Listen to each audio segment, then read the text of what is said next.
Welcome to RLP Audiobooks channel, the channel that brings forgotten books back to life in audio format, so you can listen to whenever and wherever you desire, whether you're driving, chilling, and even sleeping. Please consider subscribing to the channel and click the notifications button so you don't miss out on any other videos.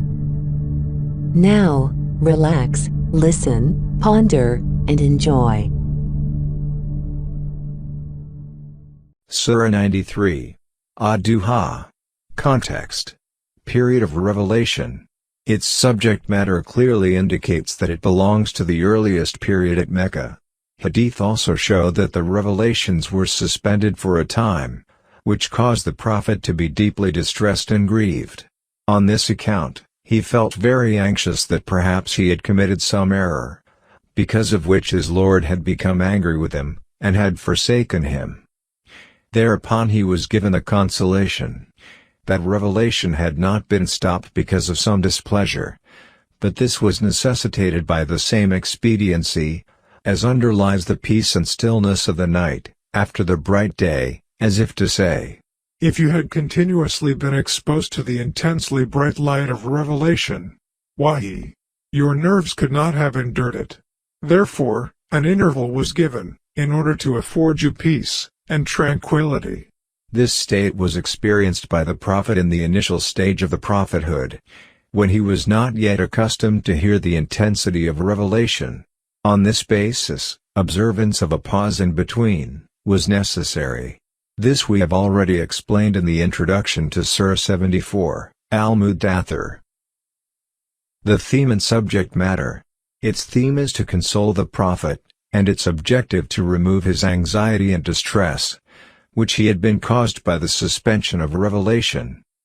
First of all, swearing an oath by the bright morning, and the stillness of night, he has been reassured, so as to say, your Lord has not at all forsaken you, nor is he displeased with you.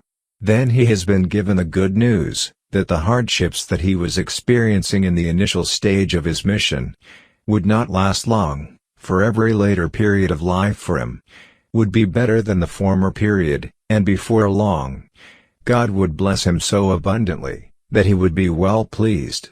This is one of the express prophecies of the Qur'an, which proved literally true afterwards, whereas when this prophecy was made, there seemed not to be the remotest chance that the helpless and powerless man who had come out to wage a war against the ignorance and paganism of the entire nation would ever achieve such wonderful success. Then, addressing his prophet, God says, O my dear prophet, what has caused you the anxiety and distress, that your Lord has forsaken you, and that we are displeased with you? Whereas the fact is, that we have been good to you, with kindness after kindness ever since the day of your birth. You were born an orphan, we made the best arrangement for your upbringing and care. You were unaware of the way, we showed you the way. You were impoverished, we made you rich. All this shows that you have been favored by us, from the very beginning, and our grace and bounty has been constantly focused on you. Here, one should also keep in view verses 37 to 42 of Surah 20, Taha, where God, while sending the prophet Moses to confront a tyrant like Pharaoh, encouraged and consoled him, saying, we have been looking after you with kindness, ever since your birth. Therefore, you should be satisfied that you will not be left alone in this dreadful mission. Our bounty will constantly be with you. In conclusion, God has instructed his prophet, telling him how he should treat the creatures of God, to repay for the favors he has done him, and how he should render thanks for the blessings he has bestowed on him. Surah 93. Ad-Duha. The morning brightness, meaning, the brightness, or heat of the sun. In the name of God, the most compassionate, the most merciful. By the morning brightness, and by the night when it covers with darkness, and becomes still. Your Lord has not taken leave of you, O Muhammad, nor has he detested you. And the hereafter is better for you than the first life. And your Lord is going to give you, and you will be satisfied. Did he not find you an orphan, and give you refuge? And he found you lost, and guided you, and he found you poor, and made you self-sufficient. So as for the orphan, do not oppress him.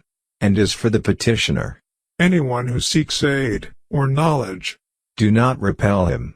And as for the favor of your Lord, speak of it.